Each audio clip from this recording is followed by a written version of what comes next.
আসসালামু আলাইকুম, কেমন আছেন আপনারা সবাই? আশা করি ভালো আছেন। নিয়ে আসলাম নতুন এক রেসিপি। একদম এই রেসিপিটা চালের গুঁড়ো ছাড়া কখনো হয় না। বাফা পুলি পিঠা, রোল বাফা পিঠা। তাই এখানে আমি দেখুন আটা দিয়ে আমি রোল বাফা, কি সুন্দর রোল বাফা আমি বানাই নিলাম।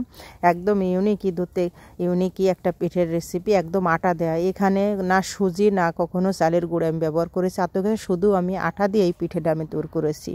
অবশ্যই প্রথম থেকে শেষ পর্যন্ত আমার সাথে থাকবেন এবং ভিডিওটা অবশ্যই আপনারা দেখুন যে আমি কিভাবে আটা দিয়ে বানাই। এখানে আমি 2 চামচের মতন পানি এখানে আমি ব্যবহার করেছি। 2 কাপ এখানে আমি আটা ব্যবহার করব। এখানে কিন্তু আমি অন্য কোনো কিছু ব্যবহার করি, শুধু সেফ খালি আটাই আমি ব্যবহার করতেছি। আটা দিয়ে এত সুন্দর যে রোল বাফাটা করা যায়, এটা বাস্তব কথা। যে না বানাবে তার কোনো জানা ছিল না। যাদের হাতের কাছে কোনো চালের গুঁড়ো নাই, সুজি নাই, মানে চালের গুঁড়ো নেই ধরতে গেলে, তখন আপনারা এই সহজেই আটা দিয়ে আপনারা এই পিঠাটা বানিয়ে নিতে পারেন। আমরা 1 চামচের মতন এখানে আমি লবণ দিয়ে দিলাম। এখন পানিটা আমি ফুটন্ত, মানে একদম ফুটন্ত পানি নেব। এই জন্য অপেক্ষা করব যত সময় পানিটা না ফোটে। দেখুন এই মুহূর্তে আমার পানিটা ফুটে গেছে। এখনই আমি আটাটা ব্যবহার করব। এখানে আমি 2 কাপ আটা ব্যবহার করব, আর 2 কাপের আমি 2 চামচ এক্সট্রা পানি দিয়েছি, যাতে আটাটা যাতে পারফেক্ট একটা ডো হয়। আমি দেখুন মেজারমেন্টের কাপে 2 কাপ এখানে আমি আটা ব্যবহার করেছি। এটা কিন্তু আমরা রেগুলার যে আটা দিয়ে আমরা রুটি বানাই খাই বাসায়, সেই আটাই আমি ব্যবহার করেছি। এখন আমি সুন্দর করে নেড়ে ছেড়ে চুলের পরে আমি মিক্স করে নেব সফট একটা ডো আনা অব্দি। দেখুন আমার হয়ে গেছে। এখন আমি নামিয়ে নিলাম।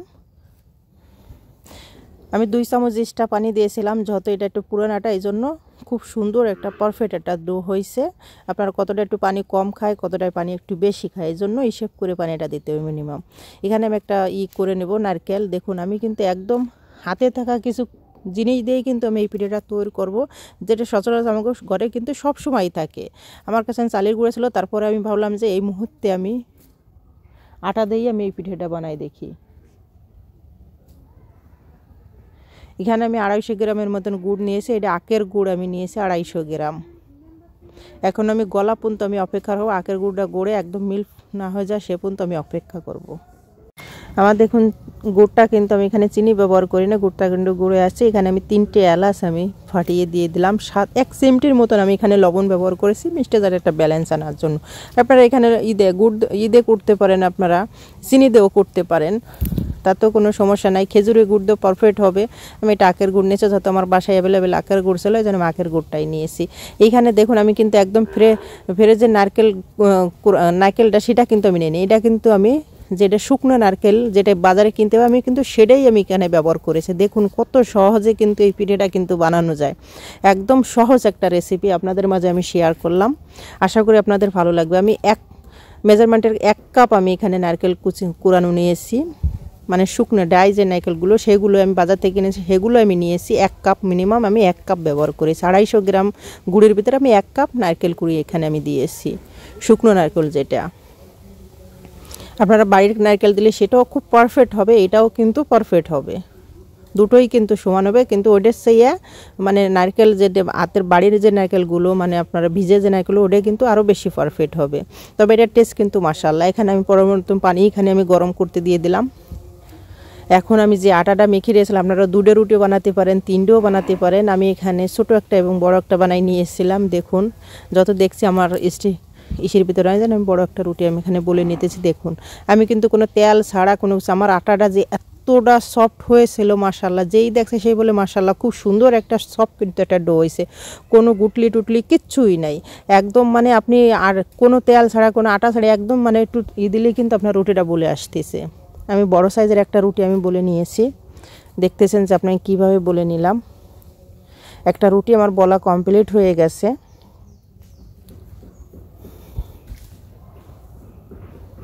দেখুন আমি কিন্তু বেশি পাতলাও করি নাই, বেশি মোটাও কিন্তু রাখি নাই, মিডিয়াম একটা রুটি আমি এখানে বলে নিয়েছি। এখন যে ফুডটা যেটা আমি তৈরি করে রেখেছিলাম, সেটা কিন্তু এখন আমি সব রুটির উপরে কিন্তু একদম পুরো রুটিতে কিন্তু আমি ফেলিয়ে দিব। পুরো রুটিতে কিন্তু আমি দেখুন কিভাবে ছড়াই দিতেছি পুরো রুটিতে।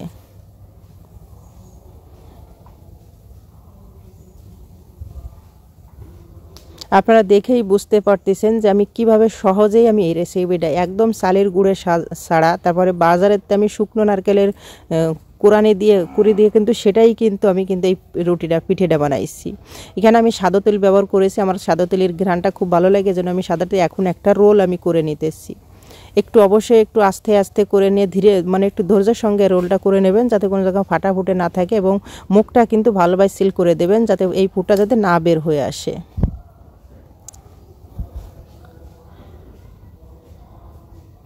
দেখুন আমি কিভাবে করতেছি।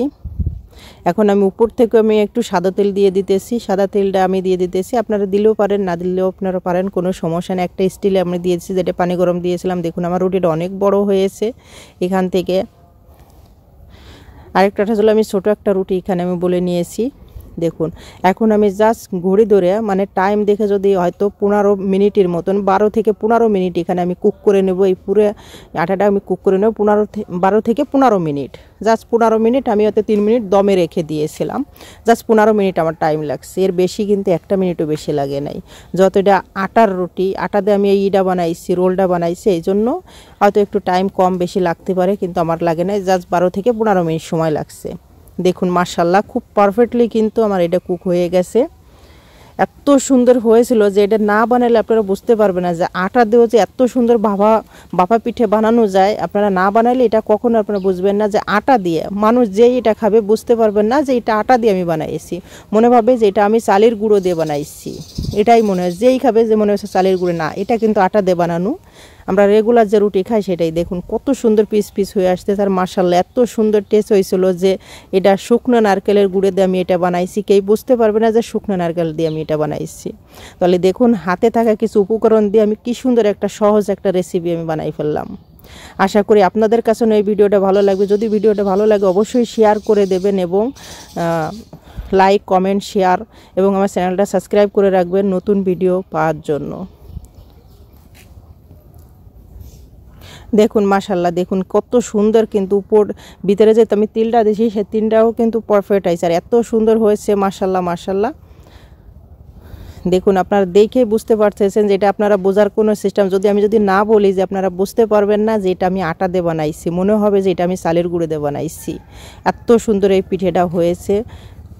অবশ্যই আপনারা একবার হলেও বাসায়, আপনাদের হাতের কাছে যদি চালের গুঁড়ো না থাকে অবশ্যই আপনারা আটা দিয়েও কিন্তু এটা বানাতে পারেন। হাতের কাছে যদি নারকেল যদি ফ্রেশটা না থাকে, তারপর আপনারা এই নারকেল দিয়েও কিন্তু বানাই নিতে পারবেন বাজার থেকে এনে। একদম সহজ একটা রেসিপি। আপনাদের মাঝে আমি সবসময় চেষ্টা করি একদম নতুন নতুন রেসিপি আনার জন্য, এবং সহজ সহজ রেসিপি সবসময় শেয়ার করার জন্য চেষ্টা করি। আশা করি আপনার কাছে এই ভিডিওটা ভালো লাগছে। সবাই ভালো থাকবেন, সুস্থ থাকবেন। আল্লাহ হাফেজ।